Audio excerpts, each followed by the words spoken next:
This is the Starlight Express Alumni Podcast. My name is Michael-Demby Cain, and I am a Starlight Express alumni.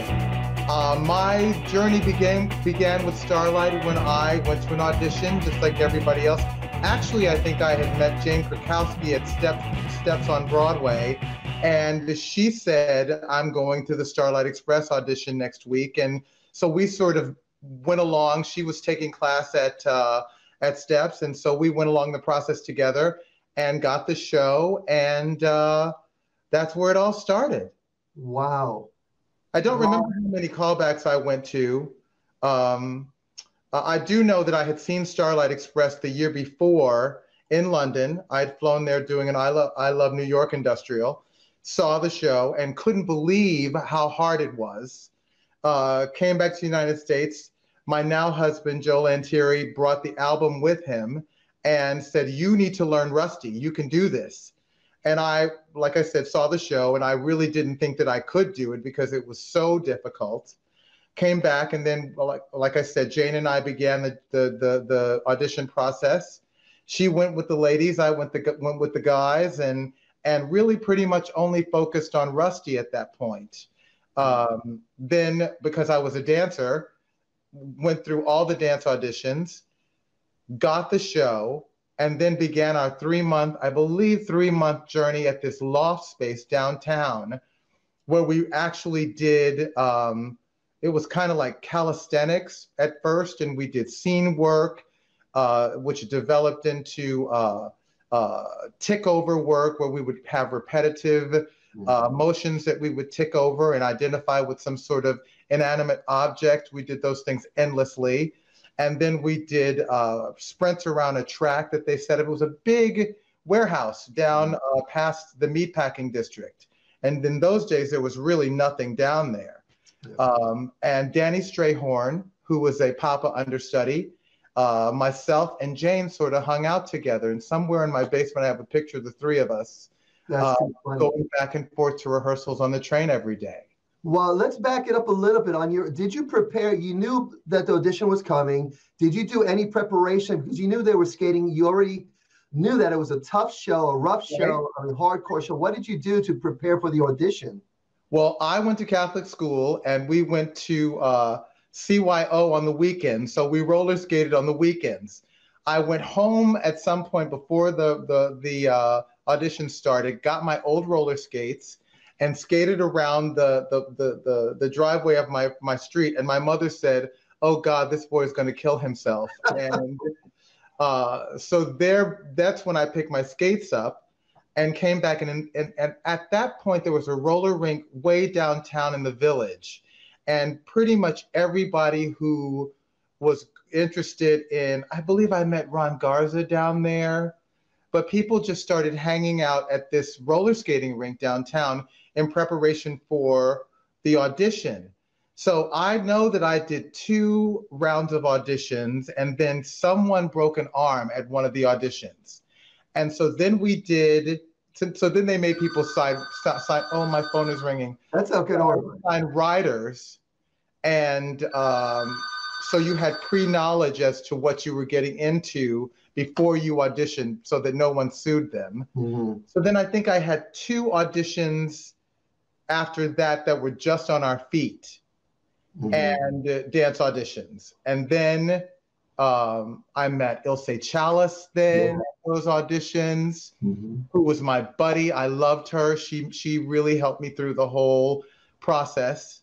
And then when we got the show, like I said, we went to this loft space every day, and they put us through. We would skate tracks, and then we would skate tracks singing scales, and then we would. It was really a 3-month. I think we rehearsed the Broadway show longer than any other Broadway show had rehearsed to that point. Yeah.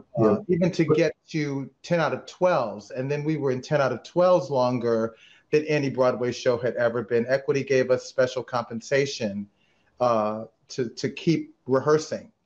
Wow. Now, who was at your audition at the table auditioning you? Do you remember? Arlene Phillips, Trevor Nunn, David Caddick, Wow. Who was there? This was before Michael Fraley. So Yeah. Michael Fraley wasn't there yet. Michael Fraley came in when we, interestingly enough, and I should get to that too, before we opened, let's back up. When we got to the Gershwin, they had hired a stuntman from California who came in, and we all sat down. They brought us in. We looked at this huge set. It was unbelievable. It had been under wraps for so long. John Napier, it was his baby. And he was also doing Les Mis down the street at the same time. Turntable, so nothing had ever happened like any of this. Yeah. No one had ever seen the Kong Bridge before. No one had ever seen anything. So they brought this stuntman in, and it was like, oh my God. He started at the top. He went down the teeter-totter bridge. They brought Kong in, and honestly, Peter, this man, we've never seen him again, but he went like this, all the way down the set, and we all sat and watched him, and it was unbelievable. I think I was sitting next to Marianne Lamb, and we were like, oh God, what's happening? And he got down the set, and then we began rehearsing on the set.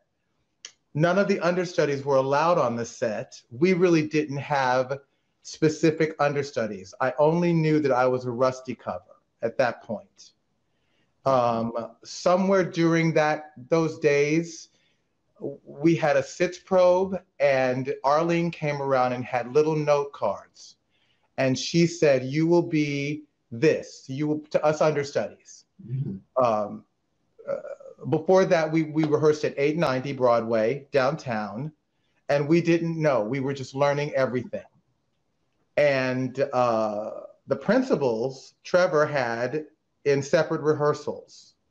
So we weren't allowed to even see them, what they were doing. Wow. And one day, Arlene came in and gave everyone cards as to what you were going to be doing. And my card said Rusty and Rockies. And then somewhere before, that last week before we opened, I got another card saying Electra. Kennard had some vocal problems that week, turned into a bigger issue, and I was all of a sudden Electra. And he did the first show, he did the opening night show, and then he was out for the next 3 weeks. And I did the first put in at Starlight Express on a set that I had never been on. We had never been allowed to skate on. I did the longest put in rehearsal that anyone could ever imagine. We started at 10. I think the company came at 2. I started at 10. Never had a costume on, never had 60 pounds of a costume and 25 pounds of a helmet. And those days, Electra raced with racing boxes.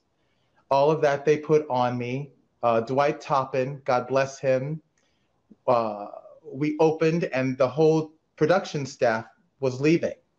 And Dwight Toppin went and got Trevor Nunn and said, you need to go downstairs and talk to Michael-Demby Cain because he's shaking. Because that afternoon I was going to be on for Electra. And I was shaking so bad, Peter, that they had to hold my face to put my eyelash on, Wow.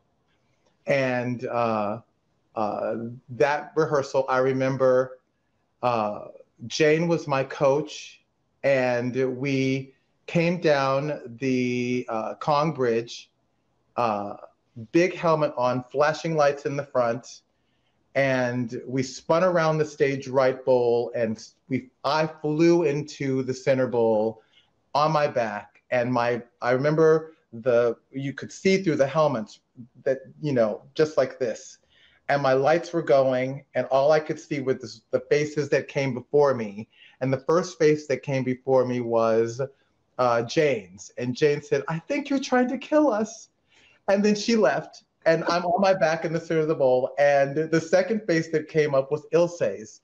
And she said, darling, you don't have to wear the helmet. And so that first show, I didn't wear a helmet and I didn't wear the racing boxes. Mhm. And I didn't fall, Peter. God was amazing and I did not fall. I did that show and but the second show, I fell the whole show. I never stood up at all. Well, you know, it's funny. It's funny because I've interviewed a couple of the current Starlight alumni. They are actively doing the show now, or they just finished on the 30-year anniversary, Wow. 30-year anniversary, and we were talking about because Georgina, she played Pearl for a couple of years. She just finished doing the 30-year anniversary. Brilliant, beautiful. She's like in her 20s. And she reminded me that I wasn't even born when you did it in '88. I said, you're right. I know. She said that her dad was a pop-up at one time in the London production. And so she grew up with it. And we were talking about how all the Starlight alumni that are doing it now, because it's still going, as you well know, I know. are standing on the shoulders of those of us that came before them. The set, the scheduling, the training, you know, the design, the costumes, the makeup, the wheels, the skates, the material, so great. Everything. We were the guinea pigs, starting with the London, because I spoke to Rachel, and then you guys who did the Broadway. And I mean, it was new for equity, groundbreaking for equity, groundbreaking for actors, groundbreaking for just designing a set. There were so many things, and we had to go to equity. We had to go to equity. I'll never forget. Kennard stood up because hazard pay was $12. We got $12 for hazard pay, and Ken got up on the table in front of the whole equity board and said, "I don't think $12 is enough because who would have ever thought that we would be going down an incline 30 miles an hour face first." And he did the Electra stand going down on the board table in front of the president of equity, and they gave us, I think they gave us like $14 after that, as opposed to 12. Funny. But we had just gone through boot camp, and when we got into 890 to rehearse, after we left the warehouse that we were rehearsing in, we literally would go. In the first place, we broke in 4 pairs of skates in 3 weeks. They gave us all of our skates the first month of the rehearsals, and to go into rotation with the skates. So we would get to work in the morning. Everyone blistered would stand in a bucket of alcohol. Then you put your socks on. Then they would spray you bandage yourself, bandage all of the open sores that you were bleeding. Then you would put your socks on over the bandages, and they would spray shoe spray on your feet, on your wet socks, and then you'd put your socks on. And then you would take your second pair of skates home and put them on with the shoe stretch and just let them dry with your open wounds at night. And so that went on while we were trying to skate 8 hours a day. It was quite something. And we thought, because there would be piles of bandages, that we could do a great commercial for Band-Aid brand. Nobody ever thought of it, but it was just amazing that I was 20, 25, 24. And so it was so great. I was so happy to be there and so exciting, you know. But yeah, it was quite something. Yeah, I remember I started hearing about the show because I was doing Sesame Street Live. And you know, you guys roller skated in that, right? Yeah, I had to. That's where I learned how to roller skate. Right. And I actually told them at the audition at Sesame that they asked, because I was a dancer, and they asked me, do I know how to roller skate? And I'm thinking to myself, yeah, I've been on roller skates. Yeah, I know how to roller skate. And then, of course, through rehearsals, they realized I really didn't know how to roller skate the way they wanted. Right. And with the costumes.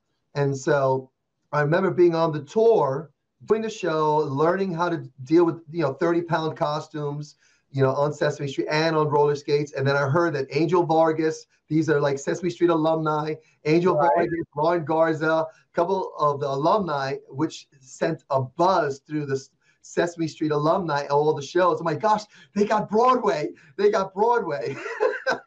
And I remember when I finally had an opportunity to audition, which was finally eventually only for the German production. I remember that when I did audition, I was able to do everything on skates. I was everything, but the feet, the feet, the sores, Oh, unbelievable. the bus. I mean, the bad. We used to. Did you wear padding? All the padding. I used to put padding on my hips and of course, knee pads, elbow pads, wrist guards.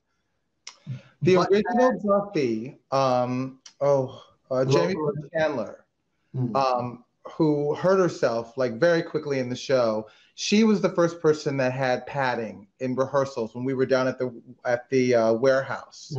And then I believe they got like football pads for some of us. And because they had the hip pads and stuff like that. We always had elbow pads and knee pads. But I'm trying to remember when actual butt pads and stuff like that came around. I think that somewhere at the end of that rehearsal process, because Lola Knox actually wound up opening the show as Buffy, because Jamie unfortunately hurt herself. And so then at the onset of people actually start hurting themselves was when things happen. Ken Rose, God rest his soul, he hurt himself. He broke his ankle, I think right when we opened. He was the first injury that we had, but he was doing something else on the side playing. And I always said with Starlight, if you do what they say and you follow Michael Fraley's instructions, very few people hurt themselves. It was just in the beginning when people were like, oh, I can do this, I can do that, or I can do that. And I learned with Starlight, as with every other Broadway show that I did, that if you did it in rehearsal and the choreographer saw you, you should plan on doing it 8 times a week, because Arlene was particularly like that. If we played around, especially in the beginning, if she saw us playing around and doing a handstand or doing something, it was in the show. It was in the show like that night. Joey McNeely was incredible on skates, an unbelievable dancer. Marianne Lamb, just amazing. These people were making stuff up. Ken Ard, attitude turns on skates. We didn't even know that people could do that. And he would just go off on the side and just be doing Reva Rice, sit spins, just all kinds of stuff. Just ballet things on skates. God made a part for somebody, and God made a part for Reva Rice. Yeah. And I don't even think that she knew that God was blessing her when we walked in there the first day. It was quite extraordinary to watch, especially in hindsight, to see all of the majesty on display of these people that were perfect for these parts coming in. Greg Mallory could sing his brains out. I mean, it was just unbelievable. Everybody was just so good in that original company. Yeah, it was amazing because a lot of the alumni talk about the talent that went into the show more often than not, the talent there. And so, and we were reflecting back, remembering, and you spoke about Reva Rice and Joy McNeely and all these. What are some memories that pop up of just amazing moments? Because we have those amazing moments on stage where, oh my gosh, and then and you're in the middle of that experience. What were some of your amazing moments on doing the show that come to mind right now? I'll give you 2. The first one, when probably that whole entire first month that I was Electra, the back way that you would climb up at the Gershwin, you'd have to go up all the staircases on stage right, and then you would skate out over Kong, and there were these ropes that you would wrap around your wrists, and you'd hear Electra, Electra, and then you would be lowered down, and the Kong bridge would spill you out into the front of the house. You let go and you spin around on your left toe stop and go, I am electric. And I remember the fear, the absolute fear of that moment.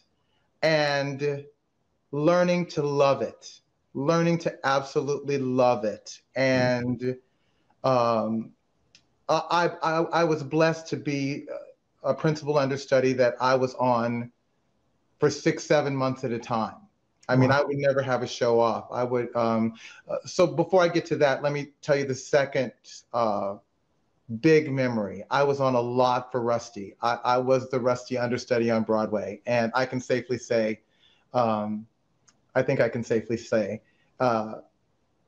but standing in the middle of the Gershwin Bowl and, you know, when the night is darkest, open up your mind, and the starlight, it would come out, and then you'd go, I need you to be there, and you would pump backwards, and you'd always have to bend your knees because the front flap of the center bowl came up and spun, so there were screws there. So if you didn't brace your knees and glide over those screws, you'd fall, and they would catch you in the spotlight and you'd just be on the ground. So I remember that was the first time, like you'd be holding that note and you try to go and like pumping backwards and try to go, okay, I gotta brace for this big joint that's gonna come and not crack, because it was just what it was. The set was what it was. But certainly that moment being Rusty, and also the moment on the road being Rusty, because we had the first lasers that came up. So when you were Rusty on the road, you'd sing, I need you to be here, and the laser would come up over you. And that was pretty cool. That was very, very cool. Wow. So that's amazing, because a lot, you know, singers, performers doing dialogue and singing notes like that one moment you were speaking of, the challenge for a singer is to find your foundation, which is no longer really the ground. Oh, yeah. And so that's a whole other... Let me tell you something. Singing after those races was no joke. It was not. It was not. And I don't know about other sets, but I certainly know about the Gershwin set. And the Gershwin set was an unbelievable task, because the races were straight up and straight down. So you had to climb,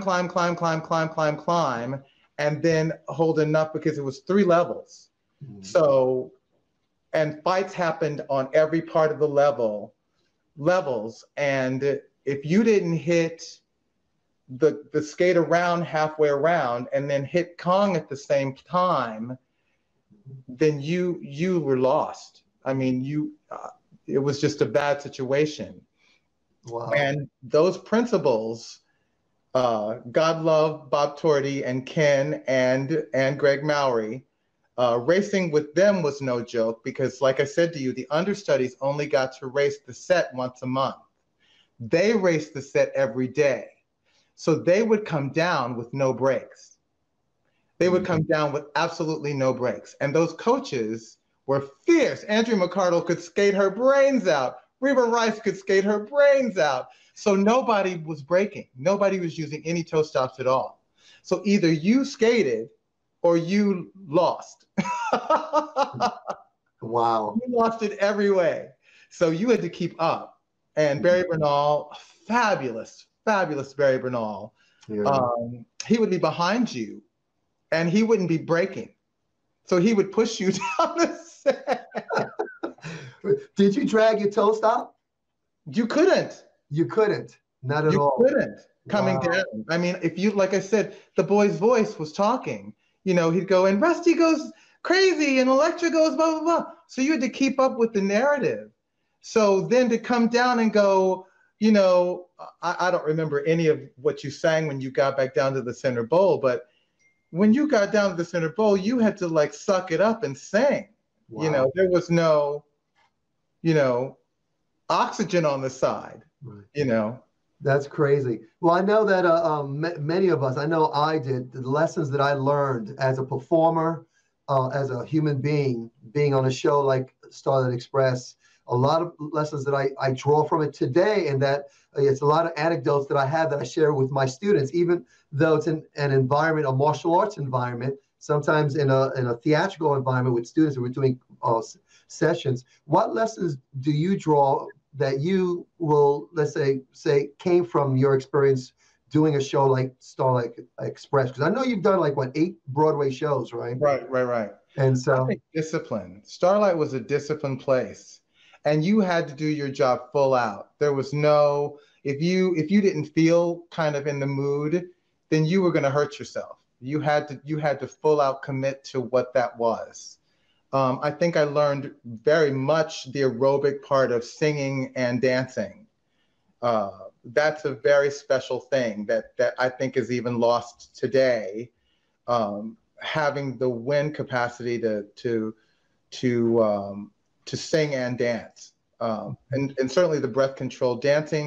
Breathing as a dancer is very different than breathing as a singer. And so letting all that go and having to really breathe as a singer, even though you're doing aerobic exercise. You know, I think those were invaluable lessons. But I think the discipline more than anything of going there 8 times a week and making that happen was quite incredible. Now, we're out of curiosity, I was thinking, were there things that you started when you realized once you were on set, you did the show, you said, oh my gosh, there are things like, for instance, building your ability to endure it and breath control. Were there things that you did that you started doing that helped you in the show? Looking back at it, I think the funny part about it is I was so driven. When you're 20-something, you're so driven to get it done. I'm amazed by that. I couldn't do it now. I mean, there's no way that I have that. I have the drive in different ways, but age just catches up with you, and you just can't. Hats off to young people, and hats off to all those people that are still doing the show. I mean, that's quite something. Mm-hmm. It's an aerobic feat. There's nothing like Starlight Express. Yeah. I think Cats would come closest, but it's still not. I've never done Cats, but hats off to Cats people. But the Jellicle Ball is not like 3 hours of skating, when you could just fall at any minute just standing there. Yeah. You know, you have to be concentrating to do Starlight Express. There's no holding back. Well, I know right now you have your own show, one-man show. Now, so what are you doing? I just want to share with everyone the stuff that you're doing now, the passion you have right now. Let's talk about what the alumni are doing now to give back, because I know you and Joe have been for decades giving back, sharing the knowledge, which is pretty awesome. Always been amazed by you guys, and you guys are role models to Renee and I, because we are inspired by that. And we do that as well. But you have your one-man show now, and I know you went through incredible challenges to get to this place. So what lessons have you learned, and what can you share with everyone?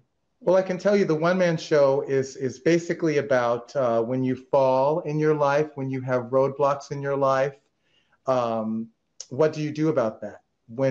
How do you handle that? And my choice was to pray my way through it and wait on God and build a relationship with God, and a daily walk that I have been blessed to learn. And that's what my act is about, and getting up and going, and maybe in many ways like Starlight, when you fall, you get up. And I say you pray and then you get up, and whatever you can do, you do. And then the rest of it is up to God. And an inevitable faith in what can be, in the possibilities of life.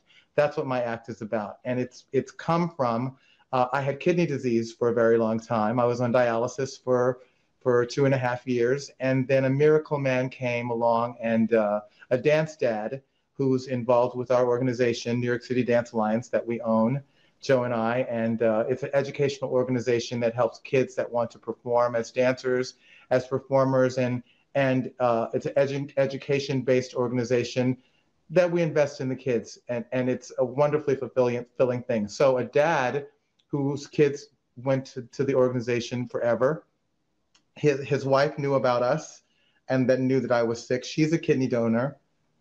Anyway, she went home and asked her husband, and he wound up giving me a kidney. And Wow. I walked out of there 4 days later. The kidney took, and I walked out of there 4 days later, and I've been walking ever since, and doing my best ever since, and requiring the best from myself, because I fell, and then I got up, and I got up by the grace of God, and a lot of people's prayers, and certainly the work of my husband and partner Joe Lantieri, who would not quit hounding doctors and would not quit going, no, he's not going to die, would not quit, I'll cry, but would not stop believing that I was going to be okay.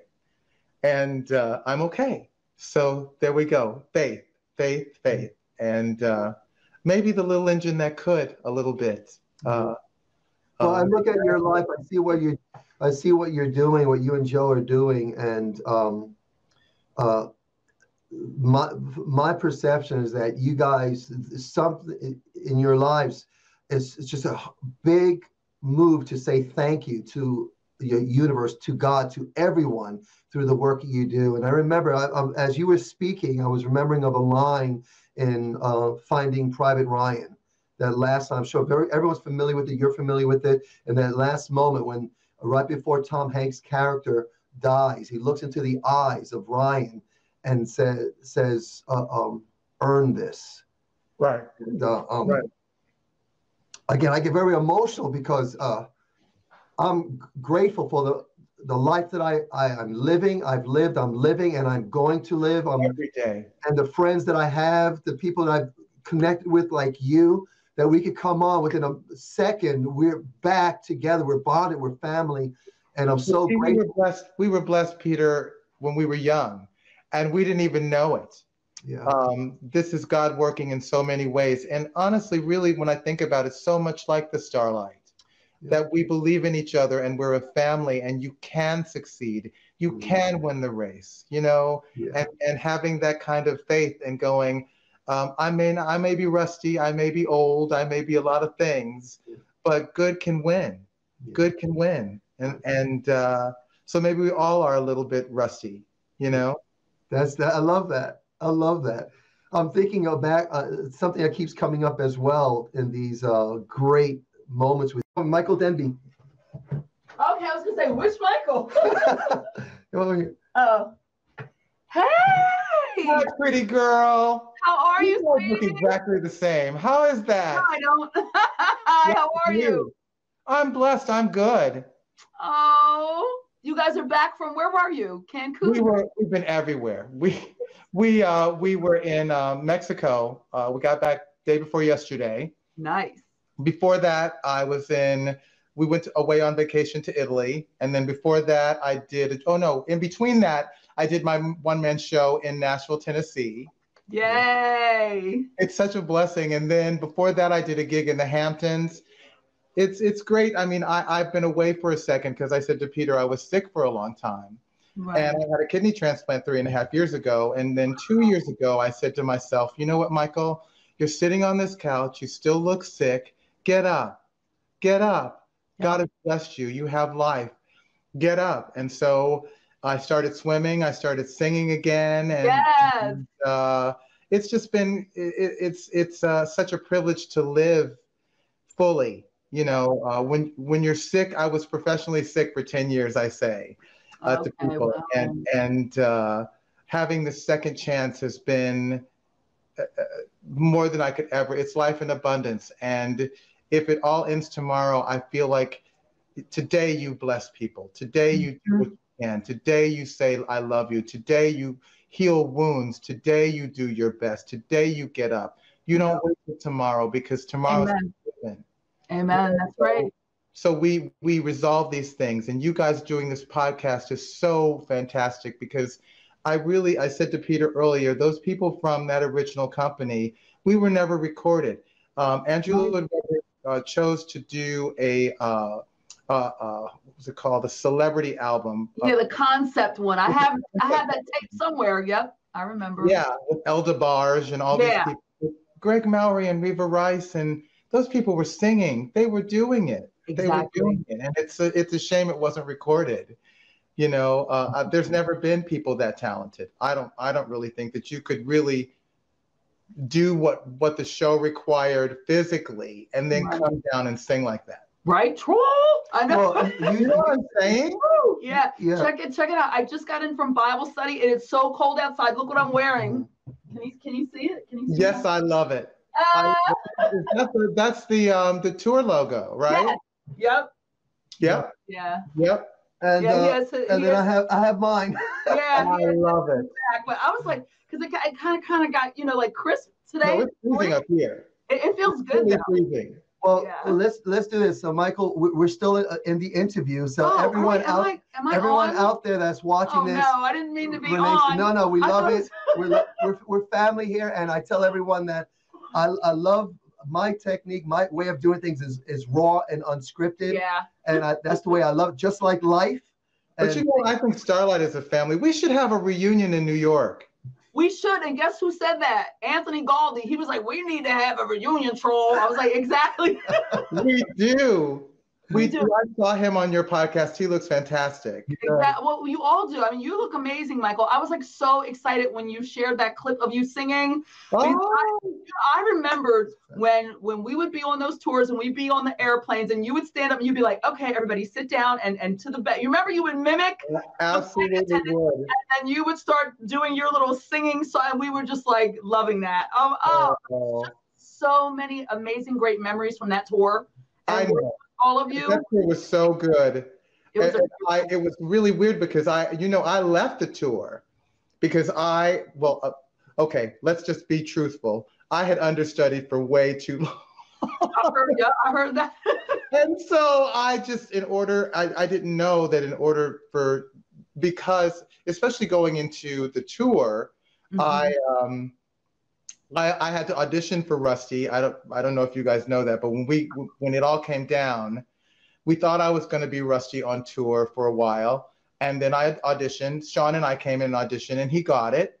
Right. And but Arlene called and said, call them back and say that you will understudy. Eric Clausel got Electra. Right. He was coming in from Europe. I think he'd been Electra before. Yeah. He was. And so then she said, call them back and say, please, I want to be, she said, please, to me, that she wanted me to understudy Sean and Eric. And so I did. And I said, but please let me be on stage because I don't want to be off stage. Yeah. So they made me purse. I know, which was so much fun. We had so much fun as components. Electric components. Which was and then you were like, fine, I'm going to be Electric. Eric. And that was really great. And I love Sean McDermott, so that was awesome. He's the man. And but I really wanted a part. Yeah. So I left, I think I gave my notice, and plus Joe said, come home. Because he said, you've been away so long. And I went home after that first year, and I was home for like 6 weeks. And Eric gave his notice. And they called me, and I went back, and I think I said to them, I will be back on Tuesday. I negotiated because I had done Electra, I had done Rusty, I had done those parts every day. And so I think I didn't even have a put in. I think I just skated out there and did the show that night. Yeah, I think so too. I remember. I don't think I went out with you guys. I just said I can be Electra. Just don't worry about it. Yes, we never had to put him because you were on. We never had to put him. And I remember one other thing that I loved. I can't remember where we were. Maybe it was Miami. I don't know. But you know, our whole train. Dawn Marie had a Major Tan and Rochelle, and I was on for Buffy, and you were on for Ashley and Reva, and you were like, "It's the Soul Train." Oh, it was the Soul Train. It was all chocolate. I'll never forget that. It was the Soul Train.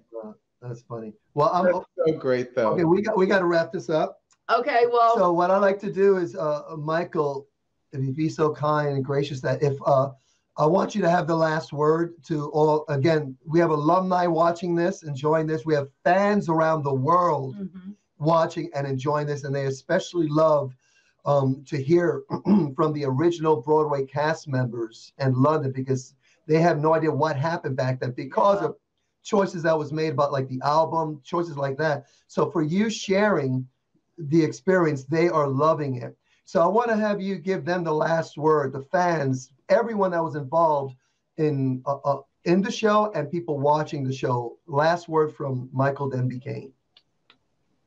You know what? I will preface it with the story, because I kind of shot it to you, and I think I've said it online a couple times. The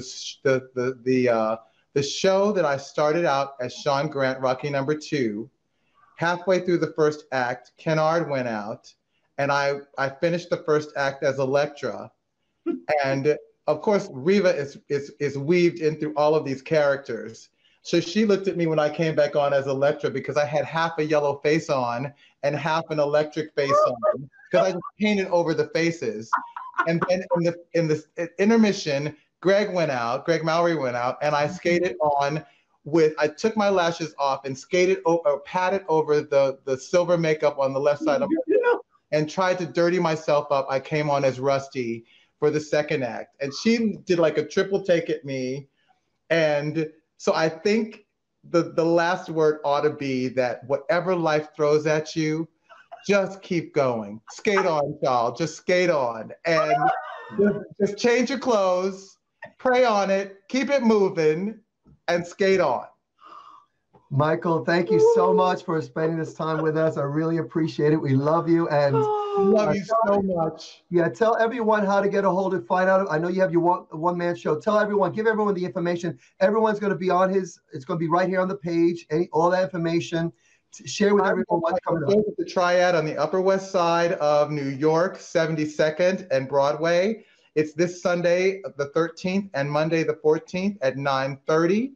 Be there, be square. Reach out to me on Facebook. I love you guys. I love you guys, Renee and Peter. It's been awesome. So thank you so very much. God bless you. Love you too. Or love to Joe. I will. Bye. Bye-bye. Bye. Thank you, everyone, for joining me on this episode of Starlight Express Alumni Podcast. Next week, I will get together with another alumni. Be sure to subscribe. You can subscribe right here on the website at starlightexpress.club.